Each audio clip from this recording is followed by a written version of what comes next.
아침에 나로 주의 인자한 말씀을 듣게 하소서. 성도 여러분 안녕하세요. 목요일입니다. 오늘도 하나님의 사랑이 여러분들의 삶의 자리에 가득하기를 간절히 소망합니다. 말씀 한 곡 봅니다. 요한복음 5장 19절부터 29절까지의 말씀을 봉독해 드립니다. 그러므로 예수께서 그들에게 이르시되 내가 진실로 진실로 너에게 이르노니 아들이 아버지께서 하시는 일을 보지 않고는 아무것도 스스로 할 수 없나니 아버지께서 행하시는 그것을 아들도 그와 같이 행하느니라. 아버지께서 아들을 사랑하사 자기가 행하시는 것을 다 아들에게 보이시고 또 그보다 더 큰 일을 보이사 너희로 놀랍게 여기게 하시리라. 아버지께서 죽은 자를 일으켜 살리심같이 아들도 자기가 원하는 자들을 살리느니라. 아버지께서 아무도 심판하지 아니하시고 심판을 다 아들에게 맡기셨으니 이는 모든 사람으로 아버지를 공경하는 것 같이 아들을 공경하게 하려 하심이라.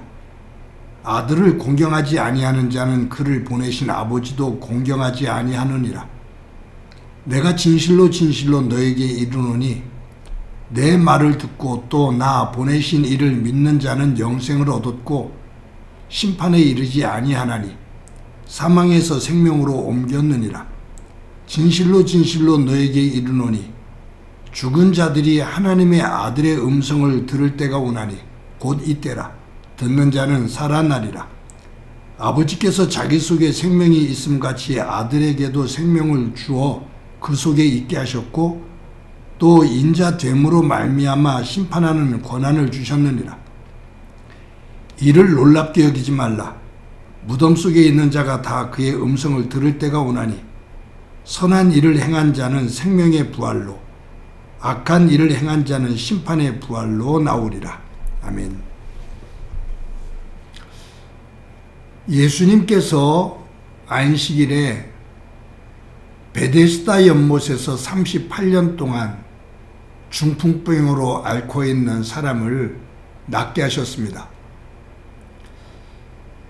그런데 유대 종교 지도자들이 이 일로 인해서 예수님을 공격해 오는 거죠. 왜냐하면 안식일 날 이와 같은 일을 했다라는 거예요. 유대인들은 안식일 날 어떤 일도 하지를 않습니다. 그래서 그들은 음식도 안식일 전에 다 마련해 놓습니다. 바늘 하나도 들지를 않습니다. 안식일은 그냥 하나님의 말씀을 묵상하면서 하루 종일 아무것도 하지 않고 쉬는 거예요. 그런데 이 안식일 날 38년 된 중풍병자를 낫게 했고 또 이 중풍병자에게 그 누워 있었던 그 병상을 들고 걸어가라. 그렇게 명령하셔서 말씀하셔서 중풍병자가 안식일 날 그 병상을 들고 갔다 그 말이에요. 그러니 안식일을 어겼다 그 말이죠. 근데 예수님에게 안식일 날 왜 이와 같은 일을 행했느냐고, 왜 율법을 어겼느냐고 유대 지도자들이 예수님을 공격할 때 예수님께서는 아버지께서 일하시니 나도 일한다 라고 말씀하셨습니다. 그때 그 말을 들은 유대 종교 지도자들이 분노를 하죠. 왜냐하면 예수님께서 하나님을 아버지라고 칭합니다.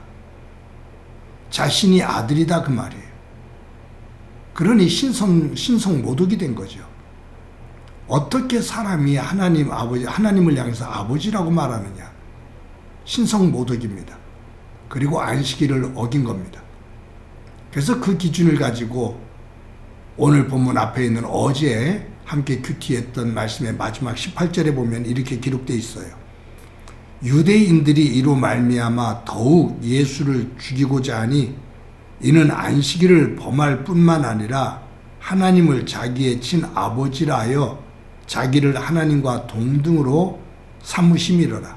여기에 이 일로 말미암아 더욱 예수를 죽이고자 하니 더욱 예수님을 미워하고 어떻게 하면 저를 잡아서 죽일까 음모를 꾸미고 있었는데 이 일로 인해서 더 노골적으로 예수를 죽이기로 그렇게 마음을 먹었다 그 말이에요.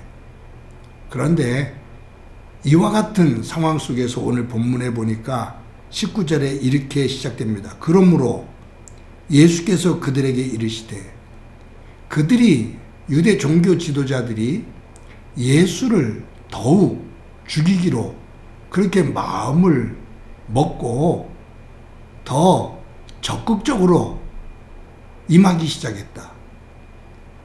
그러므로 그런 분위기를 알고 있는 예수님께서 그러므로 라는 얘기예요. 근데 그러므로 라고 말한 다음에 하시는 말씀을 보면 움츠려들거나 수동적으로 되질 않습니다. 그런 상황을 피하지를 않으십니다. 더 적극적으로 말씀하십니다. 뭐라고 말씀하시냐면 20절, 21절이에요. 아버지께서 아들을 사랑하사 자기가 행하시는 것을 다 아들에게 보이시고 또 그보다 더 큰 일을 보이사 너희로 놀랍게 여기게 하시리라. 아버지께서 죽은 자를 일으켜 살리심같이 아들도 자기가 원하는 자들을 살리느니라. 여기에 보면 지금 이 유대 종교 지도자들이 예수님께서 하나님을 아버지라고 말하는, 부르는 이것을 공격하는 거거든요.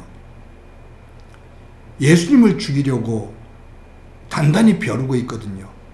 그러므로 라는 그런 분위기를 알고 있는 예수님께서 뭐라고 말씀하시냐면 하나님께서 보이시는 것, 아들이 하나님께서 보이시는 것을 보지 못했으면 아들이 어찌 그 일을 할 수 있겠냐. 아들은 아버지께서 원하시는 그 일을 할 것이고 아버지께서 맡기시는 큰 일을 하는 것을 너희들이 앞으로 더 많이 보게 될 거다.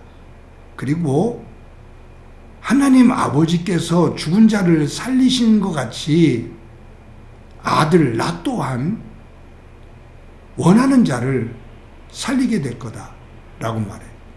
그러니 예수님께서 이 유대 종교 지도자들이 예수님을 죽이려고 하는 그러한 분위기, 그러한 위협적인 분위기, 이런 것들을 예수님께서 느끼고 계신데 손아귀는 피해가렸다고 그 자리를 잠시 피하거나 그렇지 않으면 입을 닫고 아무 말을 하지 않고 침묵을 한다든가 회피한다든가 그런 것이 아니라 더 적극적으로 당신이 하나님의 아들이라는 것을 선포합니다. 특히 여기 22절에 보면 이렇게 기록되어 있죠. 아버지께서 아무도 심판하지 아니하시고 심판을 다 아들에게 맡기셨으니 심판하는 것조차도 이제는 아버지가 하나님 아버지가 심판하는 것이 아니라 아들인 나에게 그 심판하는 권한을 다 주셨다 그 말이에요.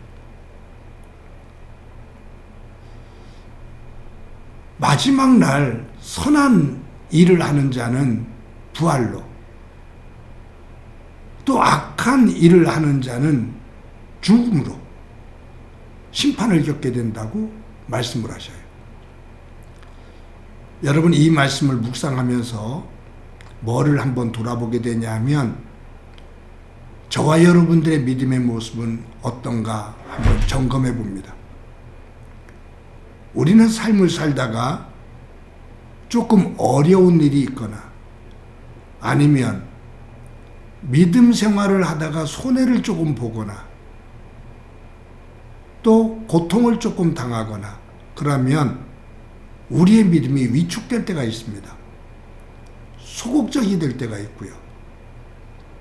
그리고 믿지 않는 것처럼 그렇게 숨길 때도 있습니다.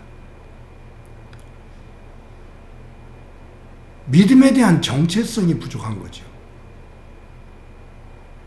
내가 하나님 안에서 하나님께서 나를 불러주신 하나님의 백성이라는 것, 하나님의 자녀라는 것, 하나님의 일꾼이라는 부름을 받은 이 소명감이 없으면, 하나님으로부터 부름을 받았다라는 소명감이 없으면 하나님께서 나에게 맡겨주신 일을 하는 사명감도 있을 수가 없습니다.